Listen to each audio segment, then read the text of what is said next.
Hey, what's up? John Sonmez here, and today we are going to continue our series on Seneca's letters to Lucilius.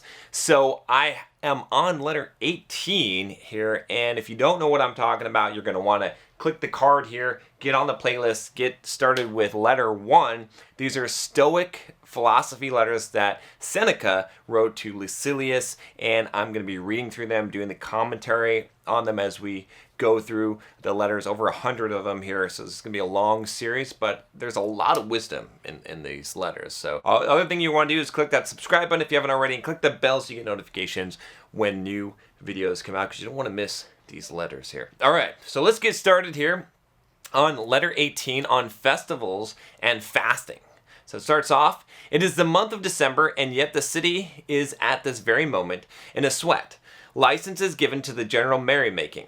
Everything resounds with mighty preparations, as if the Saturnalia differed at all from the usual business day. So true it is that the difference is nil, that I regard as correct the remark of the man who said, once December was a month, now it is a year.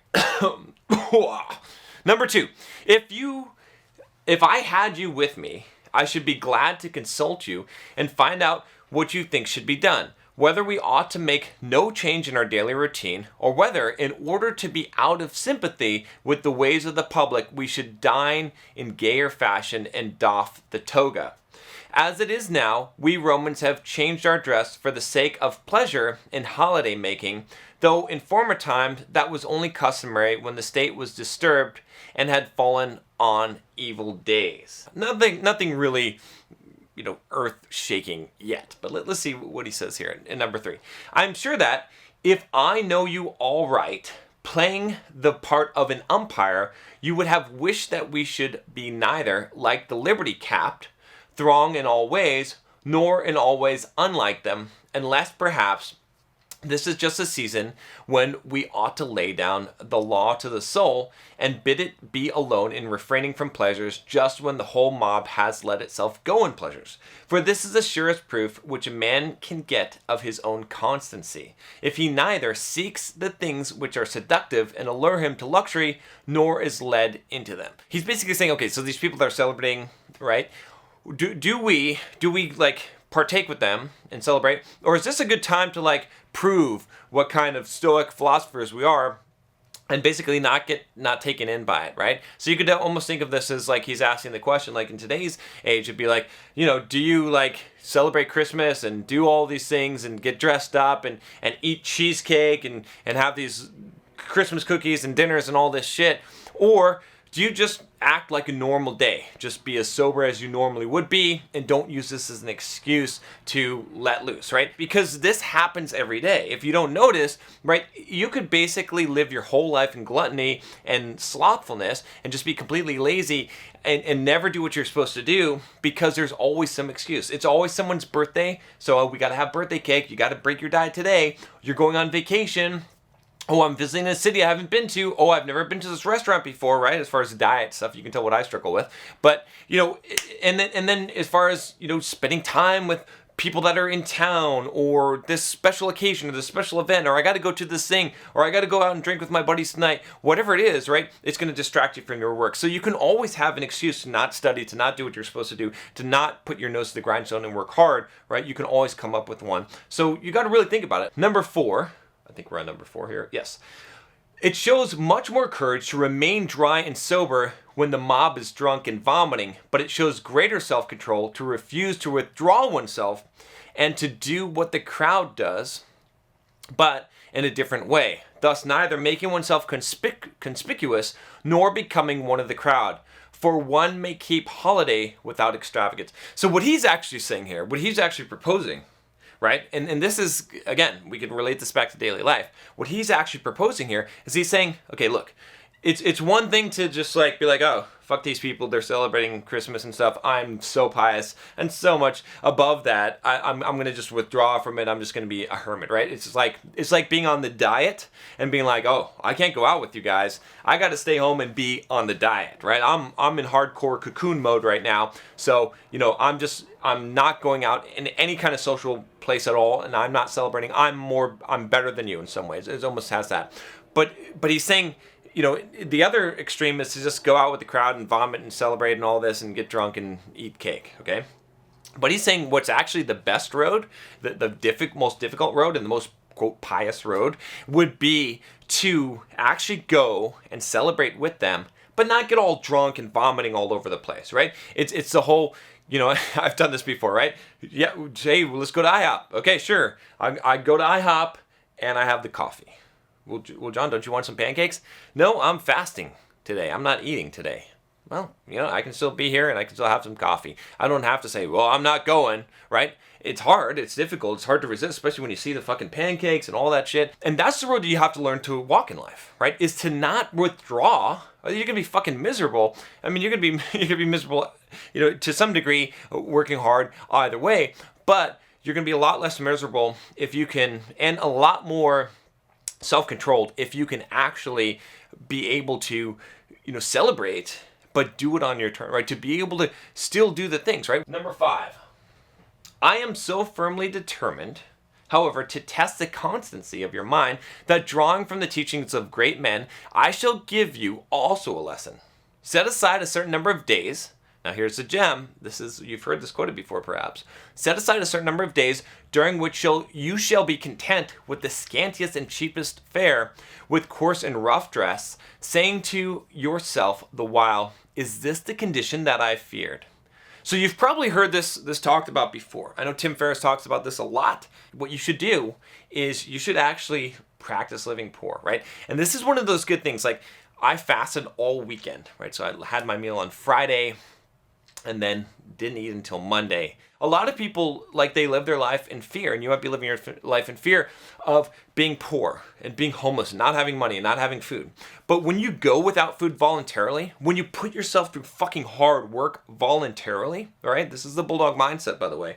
When you do that shit, okay, and you fucking make yourself run a fucking marathon, 26.2 miles with no food, or you make yourself work hard and write a book and do finish these things and fast and do these grueling workouts and all this stuff, you realize, or to live off of small budget, right? To not be extravagant. When you do that, okay, you realize that not only can you survive this shit, but you can actually find some joy in it, and it's not that bad. It's really not, it's not going to kill you. It's not that bad. Because that's a core of Stoic philosophy, is this idea, I love in, Black Swan, where Nicholas Taleb, Nassim Taleb, whatever. Anyway, where he says, a Buddhist or a Stoic is a Buddhist who says "fuck you" to fate, right? Okay, now I just love that, but that's the whole idea of Stoic philosophy in general, is just to say "fuck you" to fate. Is basically to say, look,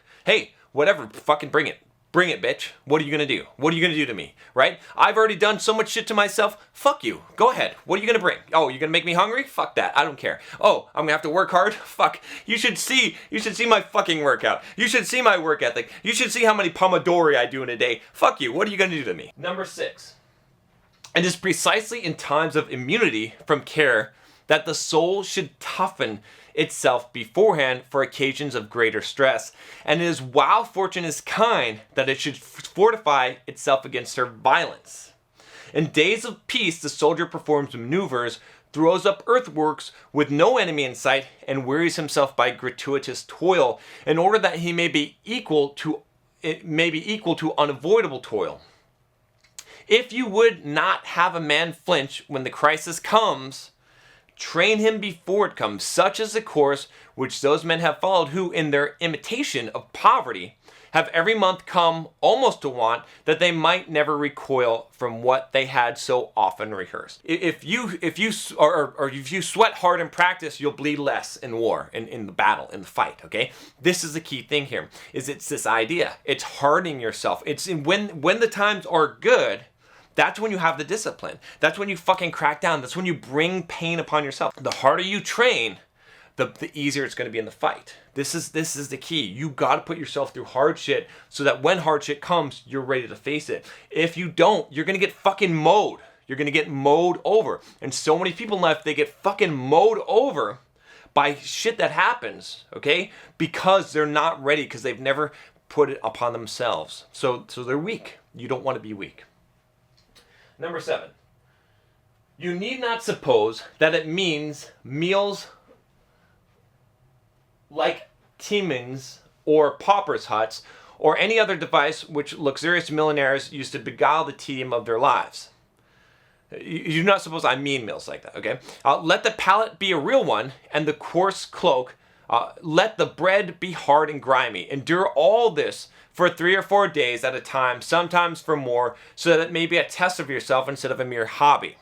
Then I assure you, my dear Lucilius, you will leap for joy when filled with a pennyworth of food, and you will understand that a man's peace of mind does not depend upon fortune, for even when angry, she grants enough for our needs. There is this thing that these rich people used to do to pretend like they're like, okay, if we have a thing today, it's called slumming it. Let's go downtown and slum it, right? It's, you see like girls or guys go out and they go and they slum it, right? To be like, that it's like an experience, or let's see what is, let's eat without utensils today. Or, you have these experiences for rich people to simulate being poor. Not the same thing. It's not actually hard. Have you gone to places where they do this? It's actually a luxury disguised as just to make you feel good. Okay. Number 9. Even Epicurious, the teacher of pleasure, used to observe stated intervals during which he satisfied his hunger in niggardly fashion.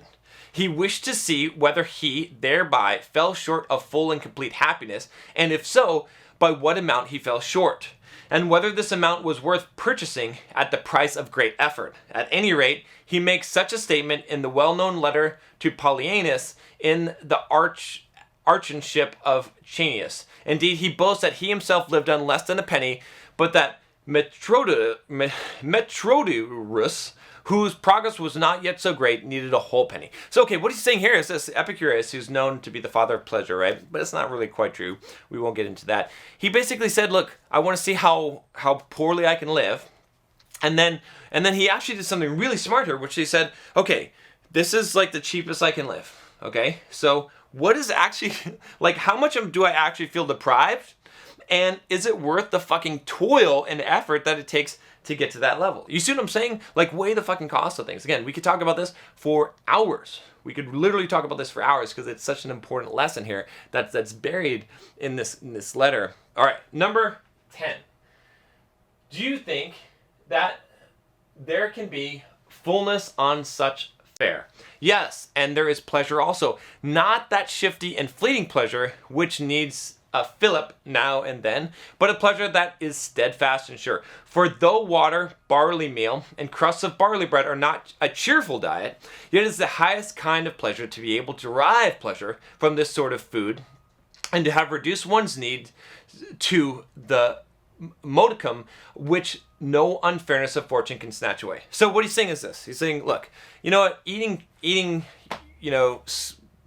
barley crust and, kind of crappy food, it's not the best, obviously, but you know what's really good? You know what tastes better than the fucking food? Being able to derive the pleasure from eating that food and to realize that no one can fuck with you. No one can take it away from you. That doesn't matter, because if you can eat this, then everything is gravy from that point. And that's like a whole thing. Again, we could talk so much about this here, like to live your life that way at that level of contentment where everything else becomes gravy. So I'll give you an example from fitness, right? If you've ever gone on a really strict diet, right, where you have eaten like chicken and broccoli and healthy foods, right? You cut out all your fast food, no sodas, none of that shit, okay? It's really fucking painful for like the first couple of weeks, but then you get to this point where you actually sort of enjoy like eating that salad or eating some of those vegetables and eating that chicken or whatever it is, okay? And some of that enjoyment, a large portion of that enjoyment comes from pride. It comes from being proud of the fact that you can fucking eat this shit and you've been eating this shit and you eat a clean diet. And so like you're putting that chicken in your mouth and it doesn't really actually taste good, but what tastes good is the fucking contempt for everyone else who eats shit. Okay, that tastes really fucking good because you're like, I'm fucking better than everyone else. You know what I mean? Like, be honest, okay? And so that feels really good and that's what he's talking about here. He's talking about this idea that when you are able to, live off of a small amount, when it doesn't take much for you to be content and to have gratitude, that pride and ownership, that pride and feeling like you can handle this and you can do this and other people can't, and that no one can really take this away from you. That's what feels the best. Okay, it's the same way we can stay on a budget, right? If you can live below your means. There's some, like, it's not the most comfortable thing to sleep on a mattress on the floor. Not that you have to, but what I'm saying is that if you can live below your means, you know you got plenty. You know that no matter what happens, fuck, if I went to Burger King and had to get a job at Burger King, I lost my software development job or my marketing job or whatever it is, I could do that and I could make the money and I'm spending about the same money. I'd have to make a small cut. Big deal, right? That feels pretty fucking good. Okay, so that's what he's talking about here. All right, number 11. Even prison fare is more generous, and those who have been set apart for capital punishment are not so meanly fed by the man who is to execute them. Therefore, what a noble soul must one have to descend of one's own free will to a diet which even those who have been sentenced to death have not to fear. This is indeed forestalling the spear thrusts of fortune. So again, we could talk about this for a long, long time, but I want to point out one point here, which is kind of funny, I think. It's funny when people are like, oh, I can't believe the shitty food I get in prison and all this stuff, or like they're like, oh, you know, they claim that people are being abused by giving shitty food. Okay, you know, even people in the military sometimes say this and stuff. And then I'm thinking, well, fuck, I fasted all day yesterday, like starving, like. There's actually starving people, right? Which is giving them no food at all but heck, I can go a fucking 2 or 3 days without food, and I forced myself to do that. So like, you complaining about getting some shitty food or you know, whatever, like, it doesn't fucking faze me. Like, if they sent me to prison and I got shitty food, I'm like, well, fuck, it doesn't even fucking matter because today is a fasting day. So I'm not even fucking eating this anyway. So like, this is bonus. Right? You see what I'm saying? They're giving you more food than you would actually even eat. So that's what he's saying here. Number 12, so begin, my dear Lucilius, to follow the custom of these men, and set apart certain days on which you shall withdraw from your business, and make yourself at home with the scantiest fare. Establish business relations with poverty. Dare, O my friend, to scorn the sight of wealth, and mold thyself to kinship with thy God. I'm not going to comment on that, because it's pretty self-explanatory, what we already talked about. Number 13, for he alone is kinship with God who has scorned wealth. Of course, I do not forbid you to possess it, but I would have you reach the point at which you possess it dauntlessly. This can be accomplished only by persuading yourself that you can live happily without it as well as with it, and by regarding riches always as likely to elude you. So again, this is a mindset here. And he's saying, look, and this is why to live below your means, by the way, is to get to the point where you're like, you know what?